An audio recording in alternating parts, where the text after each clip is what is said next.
Okay, check. Nahanap na yung road. Sound check, 1, 2. Sound check, 1, 2. Ganyan, tingala. Okay. Okay. Seryosong vlogging na to para doon sa pagbabike namin.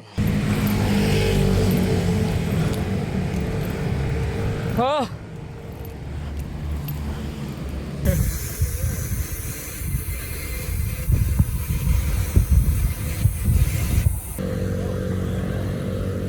Dito lang, Jogi, ha? Dali, dali, Jogi, dali!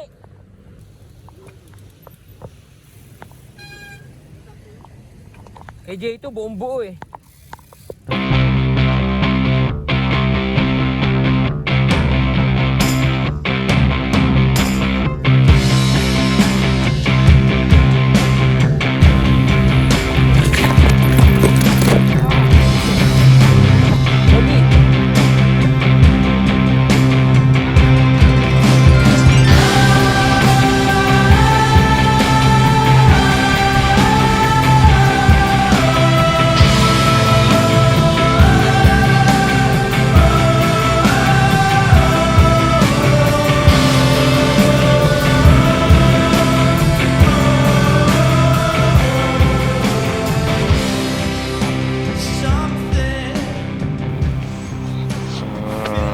For the longest time, before pa nag-start yung pagbabike namin, whenever stressed out or need namin ng break, or kahit nasa trabaho, pinaka-favorite days ko puntahan all the time, pinaka-madalas ko naiisip is Subic Bay, Freeport, Zambales.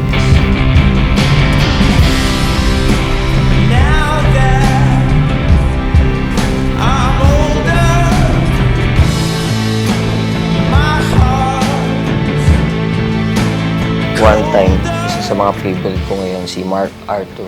Yun, napanood ko yung mga cycling videos niya. Nag-i-specialize siya more on sa mga long rides. So parang napaisip ako, grabe, napanood ko yung whole Philippine Loop. Sarap naman yun, sabi ko. Kasi nga, pag stress out sa work or long drives yung mga trip ko eh. So parang nag-connect yung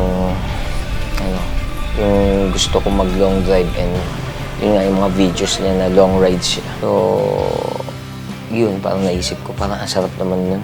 Napaisip tuloy, what if yung lagi kong gusto puntahan, which is Zambales, Subic, Freeport, long ride na.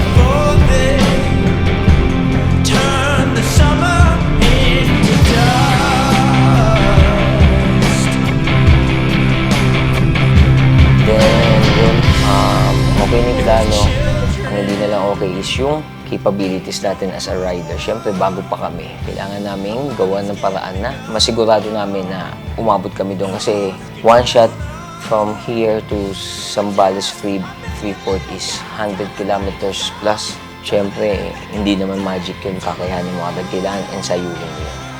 So, fast forward, ito na, planado na, paano gagawin, training time na. So, break down namin yung training namin in 3 categories. First training is yung pacing. So, paano namin sasanayin yung sarili namin na pumadyak, na nagkikip ng same speed para hindi kami napagod.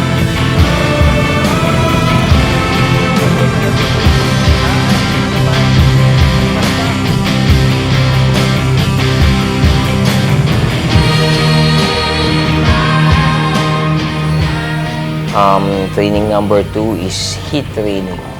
I think it's important kasi nga nasa Pilipinas tayo. For sure, mayroong mga parts na sa ride natin na magiging mainit. So, ayoko naman mabigla yung mga kasama ko and ako especially habang nagbabike kami. So, essential yun. So, we ride during afternoons para masanay kami sa init ng araw.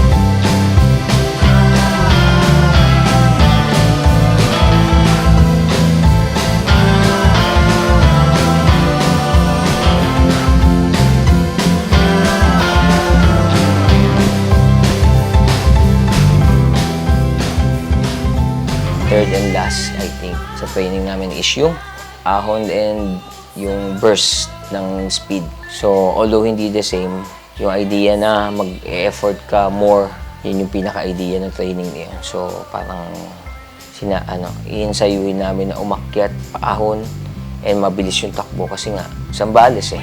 Meron yung paahon, and meron yan na straight line na mahaba na mas maganda if ibibilisan namin kahit konti, at least hindi kami manibago and mapabilis yung travel time natin. Siyempre, ayaw natin mababad masyado sa init. So, the more earlier we get to the Freeport zone, mas better kasi hindi kami mabababad sa init.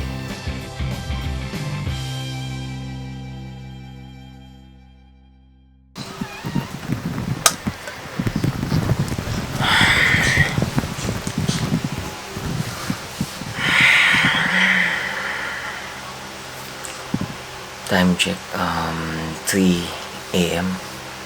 Today yung supposed to be Pampanga trip natin. So, dahil parang alanganin because may event kami tomorrow.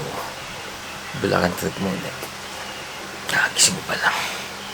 Kape.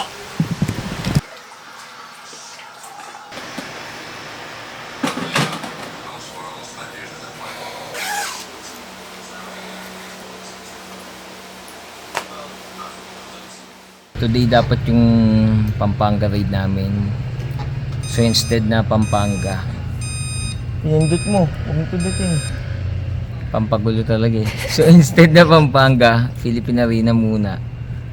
So at least training na rin yung para sa Zambales one shot natin. Time check is 4:04. Sabi 4 o'clock yung ride out, pero wala pa rin. So first stop, Marilao na kami. Kala namin na ano pa ito si Giving at kulang. Humihingi pa ng pera sa akin. Kumari. Kumari niya na siya. Last pagtuloy kami ni Chogi, binalikan namin to. Kala namin na aksidente. Ayun o, sa Larin. Kuya! Pag Bulacan area na naman. Bulacan area na naman, malapit na.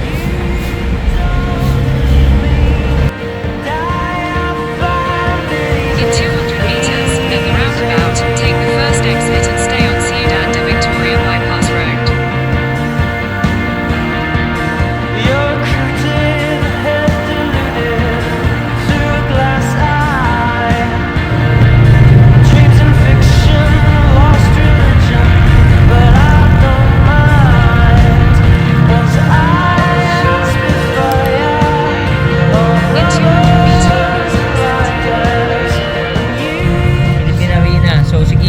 Medyo nahirapan. Kailangan na namin upgrade yung ano niya, group set.